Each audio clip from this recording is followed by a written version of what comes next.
अस्सलाम वालेकुम वरहमतुल्लाहि वबरकातुहू। दोस्तों आए अली हसन अब्बासी किताब आहे हुडो थी हुॾीअं। लेखक सैयद असामुद्दीन राशिदी किस्त 40। हक़ीक़त में ॻढ़ी यासीन जे काइनात में जेको सुकून इत्मीनान ख़ुशी शादमानी ऐं मुसरत मां ॾिठी उहा मूं सॼी सिंध में कान ॾिठी। ज़मींदारनि जो समूरो माहौल तारीख़ हो, मरदूद हो ऐं सॼो समाज गुनाह आलूद हो। असराफ़ अजाया ख़र्च बुरियूं आदतां सहकारी बदकारी पंहिंजनि परायुनि औरतुनि सां उन ई हद ताईं हथ छुआई जो अख़लाक नंग ऐं शर्म जा सभई लीका लंघे बीहण। उहे सिंध जे ज़मींदारनि जा रोज़ाना ऐं बुनियादी मशग़ला हुआ। उहे संदन सीरत ऐं सोबत जा मुख्य उनवान हुआ। मूंखे यादि आहे हिकु दफ़े मां हिकु तमामु वॾे ज़मींदार जे बंगले में वियुसि जेको उन ई तबिके में तबियत जे लिहाज़ सां निहायत सबाझो ऐं रहणी करणी में निहायत मुतमदन सम्झो वेंदो हो। कुझु तालीम बि हुयसि ऐं असेंबलियुनि में मुस्लमाननि जी नुमाइंदगी बि कंदो हो। ॾिठमि त नौकरनि चाकरनि जा कटक विरांडे में वेठा आहिनि। हिकु आर्टिस्ट शरनाए वेठो वॼाए जंहिंजे आवाज़ में सुर सां सॼो बंगलो ॼणु भरियो पियो हो। मालूम थियो त साहब पाण बेडरूम में लाहौर जी कंहिं तवाइफ़ सां ख़ुलासो वेठो आहे। नींगर लाइ मालूम कयुमि, ख़बर पई त ॿिए बेडरूम में उहो वरी पंहिंजी आशना खे वरितियूं वेठो ख़ुदा जे नेमतुनि जा शुकराना बजाणे। ॿाहिरि शहनाईअ ते मूमल राणू ऐं अंदरि सेंधियूं ऐं सुरेतां। सुबुह जा उन वक़्तु 10 खनि हुआ, यानी ऐन उहो वक़्तु जंहिं महिल कुड़मी वॾेरे साहब जे ज़मीनुनि खे हर ॾेई रहिया हुआ। पेशानीअ तां पसीनो वही अची संदनि खुड़ियूं वरितियूं हुयूं। ॾांदनि ते बाठा थे उठा ऐं घर धयाणियूं घरनि जा कमकार लाहे ज़मीनुनि ते मानियूं ऐं दखियूं लसियुनि जूं मथनि ते खणी अञा हाणी अची वणनि जे छांवरनि हेठि वेठियूं हुयूं। कुड़मियुनि अञा जाटरा पूरियूं कोन कयूं हुयूं जो हर मां हथु कढी अची नेरनि ॻभो वात में विझनि। बंगलो महल मां हो, सुहिणो वसी ऐं ॾाढो सिंगारियल ऐं संवारियल, लेकिन मुंहिंजो दम घुटिजण लॻो। मां ईअं महसूसु कयुमि ॼणु साहु खणी नथो सघां, साह में अची सोढ़ थी आहे। शहरनाए जो आवाज़ु मातमी मालूम थियण लॻो। मुंहिंजो दिमाग़ु चकर खाइण लॻो ऐं अखियुनि अॻियां ईअं पियो भायां ॼणु सॼो बंगलो ज़िलज़िले में आहे। एॾो सामान, एतिरो तज़्क ऐं एहतिशाम, लेकिन मूंखे बिल्कुलु वीरान ॾिसण में आयो। एतिरा ख़ुदाम ऐं मुलाज़िम ऐं ख्वाजासरा, लेकिन मुंहिंजी नज़रुनि आॾो सभई ग़ाइबु थी विया। मां त हलियो आयुसि, लेकिन उहो वाक़ियो सालनि ताईं मुंहिंजे दिलि ऐं दिमाग़ में हैबत पैदा कंदो रहियो।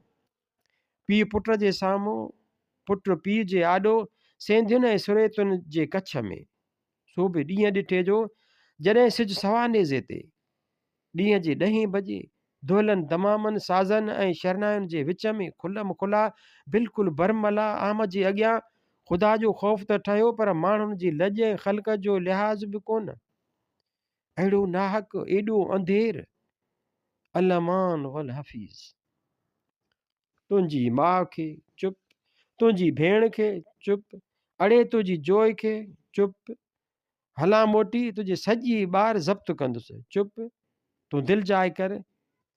लुंगी लाहे फर्स्ट क्लास जे सीट ते रखियाई। अहिड़ी ई साॻी पिशोरी लुंगी, रेशमी नरम नरम, जहिड़ी ख़ान बहादुर जान महमद ख़ान पठाण ॿधंदो हो।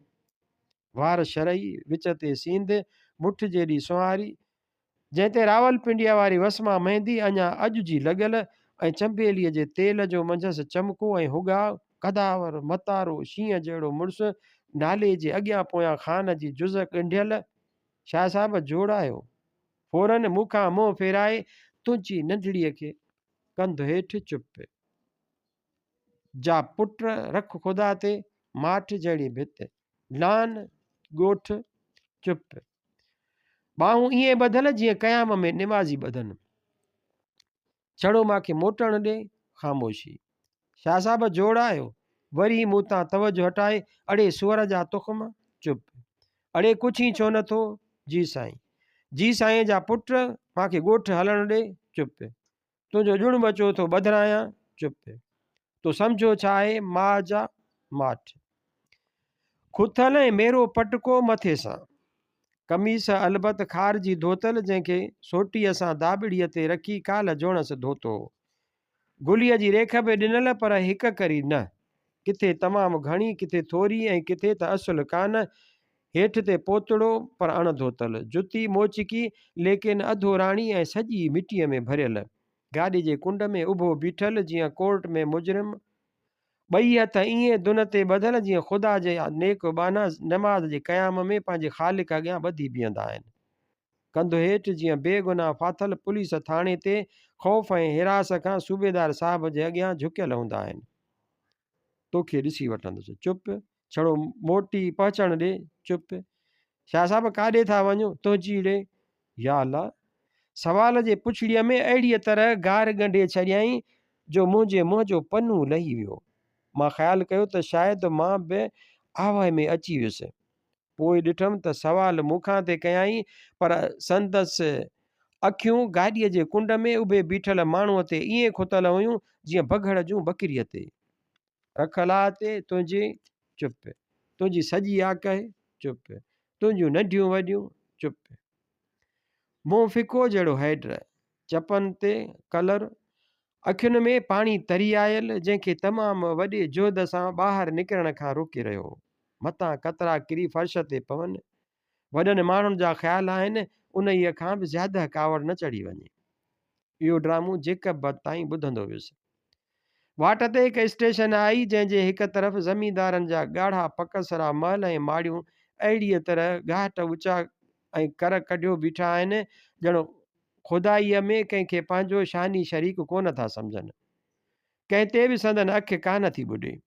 चवंदा आहिनि त अर्श अज़ीम सभ खां मथे आहे, पर ही उन खां बि 4 आङुर कसर हुयूं। चवणु आहे त छड़ो ख़ुदा खे चोटी आहे, ॿियो सभु हेच। लेकिन हिननि जी हिकु चोटी न बल्कि केतिरियूं चोटियूं उन खां बि उतां हुयूं। रेलवे लाइन जे ॿिए तरफ़ ज़मींदारनि जूं हदे निगाह ताईं ज़मीना जन में हारी हर ॿधियूं बीठा जाटरा ॾियनि। संदन उघाड़नि ऐं कारनि पुठनि ते निकितल पघर मथां सिज जा किरणा पए एॾो चमको उथारनि था जो ॼण शोला था निकिरनि। रेल गाॾीअ में वेठल पैसेंजर जे अखियुनि में बि कॾहिं कॾहिं तिरविरा विझी छॾनि था।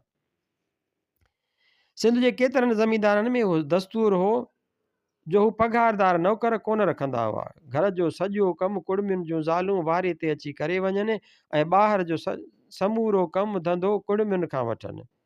वारे वटीअ ते अॼु हिक खां सुभाणे ॿिए खां ग़ुलामनि वांगुरु ज़ाले मर्दे दरवाज़नि ते पिया दिला भरींदा हुआ। उनखे चइबो हो बेगर। जॾहिं ज़मींदार ॿाहिरि हलंदा हुआ त उन वक़्तु बि हिकु ॿ कुड़मी बतौर मुलाज़िम जे बेगर में हयूं हलंदा हुआ। उन्हनि जी इज़त कान हूंदी हुई। गार गंद, थुक, बुझो, लानत, मलामत सुबुह खां वठी सांझीअ ताईं क़िस्मत में ऐं कुड़मत सां गॾु उहा बेगर बि संदन सिर ते। ही ग़रीब जेको जेकब ताईं मुसलसल हिक ॿिए सां लॻोलॻ सिलसिलेवार बिल्कुलु तवातर सां माउ भेण जोइ ऐं धीउ ते सलवातूं सुणंदो थिए हलियो, सो बि को कुड़मी थे ॾिठो जेको बेगर में हयूं वियो हो। हुसूर छा हो, उहो गुस्सो छाजे करे हो, न उहो मालूम थी सघियो, न मूंखे ई पुछण जी जुरत थी। लेकिन मां उहो ॾिठो त इंसानियत जी तज़लील जी हद हुई ऐं इंसान जे मज़लूमी ऐं महकूमीअ जी इंतिहा हुई। ॾाढे ऐं हीणे ज़ेरदस्त ऐं ज़बरदस्त हाकिम ऐं महकूम ज़ालिम ऐं मज़लूम जे विच में कहिड़ो फ़र्क़ु ऐं मुरातब थिए थो, उन जे नंग धड़ंग तस्वीर मां उन ई ॾींहुं ॾिठी। अहिड़ो कहर एतिरो कीस मां उतां ॾिठो। दादूअ जे ककड़ तालके में हिकु ज़मींदार जे उताक में वेठो हुउसि। इलेक्शन हुई, वोट घुरबा हुआ। वेठे हाल अहवाल ॾिठमि त हॾनि जे आसिरे ते शहर जो रोलाकू कुतो ऐं हवेलीअ जे झंड कुती जंहिं जाइ ते केतिरे वक़्त खां ज़ुबान कढी सहकी रहिया हुआ, असां खां ओतिरो ई परे उन्हनि खां थोरो पर भरो सिरकी, पर उन्हनि जे ई संवत ते हिकु इंसान अची धरतीअ ते वेठो। घणे घणे खां पोइ ज़मींदार जंहिंखे अंग्रेज़ सरकार वटां ख़ान साहिबीअ जो लक़ब बि मिलियो हो, पाण बि वॾो तजुर्बेकार सफ़ेद रीश तालीमी छा बल्कि सॼे ज़िले अंदरि निहायत समझदार ऐं वॾे अकुल जो साहब लिखियो वेंदो हो, उन ॾांहुं मुतवजो थियो। अड़े धनु छो आयो आहीं? साईं, भाउ मरणे थी पियो आहे, हाणे नियापो आयो आहे त अची मुंहुं ॾिसी वञ। गार ॾेई रुंबनि जे वक़्तु रुलबो आहे छा? साईं लाचारी हालत आहे, अकेलो भाउ हिकु अॿे अम्मा जो। वरी गार ॾेई चङो वञ, पर सुभाणे मोटिजांइ, न त रोंबे में मज़ूर छॾींदासीं। साईं ख़र्च लाइ 5 रुपया घुर्जनि। हिते पिणे खज़ानो छॾे वियो आहे। साईं लाचारी आहे। गार ॾींदे तोते अॻे ई तकावी घणी चढ़ियल आहे, अञा ताज़ो ॾारे जो मण वरितो अथई। भाया गार ख़ान साहब जो तकिया कलाम हुई। हर जवाब जी बिस्मिल्लाह गार सां थी थिए। हारी हथ ॿधी चयो, खावंद साईं, ही दफ़ो ईसान कयो, अहसान जो ॻोठाणो उचार। ॾाढी लाचारी आहे, वक़्तु अची मथां पियो आहे। चल चल छॾ लुड़, अजायो मग़ज़ न खा। साईं भलाई कयो, मुंझी पियो आहियां, काॾहें सड़ाई कान थी थिए। आसूदे मल खां छो नथो वठी, उहो माणे जो मुड़ुस जो वेठो आहे। साईं मुंहिंजा उन बि जवाबु ॾिनो, कंहिं ॿिए खां उधर वठ, सॼो ओड़ो पाड़ो हयूं हथ में, काथऊं सवली कान थी, कंहिं वटां पाई कान लधी। कारो मथो लाहे, साईं वास्ते रब जे हिकिड़ो भाउ अथमि, अड़े निकिरो अजायो मथो खाधो अथई। ग़रीब जंहिंखे लीड़ा ॾीणा पटको मथे सां ॿधल, कारी सदरी बुत ते ऐं नीरो पोतड़ो सथरनि ताईं हो, सो चुप थी वियो। कंधु हेठि करे काठीअ सां ज़मीन खोटण लॻो, जेका तमामु घणे छिड़कार सबबि सेकिजी वई हुई।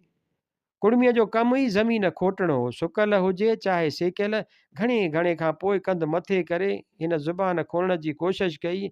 ॾाढीअ कशमकश बाद बि के अखर हुआ जो ज़ुबान जे नोक ते त आया थे, लेकिन चपनि खां चुरी न थी सघिया। आख़िर हॿकी हथ ॿधी ॾाढी नेज़ारीअ मंझां हिकु दफ़ो उहो चंद लफ़्ज़नि खे हिकु साईअ में ॿाहिरि आणण में कामयाबु थियो। भला साईं, छड़ो 1.5 रुपयो भाड़े लाइ ॾियो। ख़ान साहब जे सब्र खे आफ़रीन हुई। एतिरो वक़्तु हिन सभु कुझु वेठे बर्दाश्त कयो। हाणे ॻाल्हि ज़ोर थी वई हुई। ॼट असुलु चुंबड़ी पियो हो। ग़ुलाम रसूल, वठी मादर चोद खे ॾाड़ीअ खां कढ ॿाहिरि।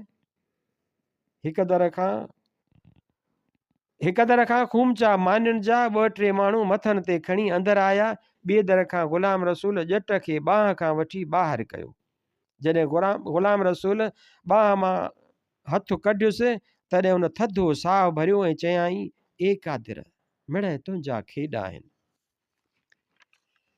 उन्हनि अखरनि जो असां छड़ो भुणको अंदरि विरांडे में ॿुधो, छाकाणि त उन वक़्तु नौकरनि ते ख़ान साहब जे गारियुनि जो धूड़ियो पियो। मादर चोदव, ॾिसो छा था, रखो मानी। गारियुनि जे उन ई अंबोह में उहो भुणको बि घुटिजी गुम थी वियो। ॼट जे पुट दर हक़ीक़त चयो त सच, भला जे उहे सभई खेॾ कादिर जा न हुजनि हा, त हू त हिन खे 1.5 रुपये लाइ मुहताज छो करे हा, ऐं असां लाइ 7 रछियूं छो? ॻाल्हि गौर करण जे क़ाबिल आहे। इहो माहौल उन ई तबिके जो जंहिंजो ख़ान वॾो बि हिकु फ़र्द हो। उहो ई सबबु हो जो मुंहिंजे दिलि में ख़ान वॾे लाइ न छड़ो मोहबत हुई, बल्कि अज़मत बि हुई। हू पंहिंजे दौर जो अज़ीम माण्हू हो। उन करे जो हुन पंहिंजे सॼे माहौल सां बग़ावत कई हुई। उन पंहिंजे नफ़्स सां जिहाद कयो हो। उन पंहिंजे हथनि ऐं पेरनि, अखियुनि ऐं कननि सां जिदोजहद कयो हो। वॾनि कशालनि ऐं ॾाढियुनि रियाज़तुनि बाद ख़ान वॾे इंसानियत जे उन्हनि सभिनी दुश्मननि ते फ़तेह हासिल कई हुई। उन्हीअ खां पोइ ई त हिन ज़िंदगीअ जो सॼो सफ़र इत्मीनाने क़ल्ब सां खिलंदे, टहक ॾींदे, बेत ॾोहीड़ा ॿुधाईंदे, लतीफ़ा ऐं नुक्ता सुणाईंदे, ख़ुशी ऐं खुरमीअ सां तय करणु शुरू कयो। संदसि दुनिया में रोग ऐं रंज कोन हो, रत ऐं पुई कान हुई, अंधेर नगरी कान हुई। हर वक़्तु चांड्रोकियूं, हर वक़्तु सितारनि जूं सेजूं, हर वक़्तु थधियूं हीरा ऐं हमेशह माखियूं ऐं मिसरियूं। हू हर वक़्तु, हर जमाल ऐं हर हंध ते बहारीअ में रहियो। हाणे ख़ान वॾो अणॾिठे ॾेह ते आहे। अलाह कंदो शला उते बि सदाईं ख़ुशि ऐं ख़ुशहाल हूंदो। क़िस्मत थी त पिया मेला थींदा। लंघिया लुॾाणू काके छॾियाऊं पोइते, ताते वॼी रसिया जाते मूमल न राणू। न का मस्जिद तकियो, न को टिकाणो, ताते थियनि थाणू जाते मूं तूं नाहे का।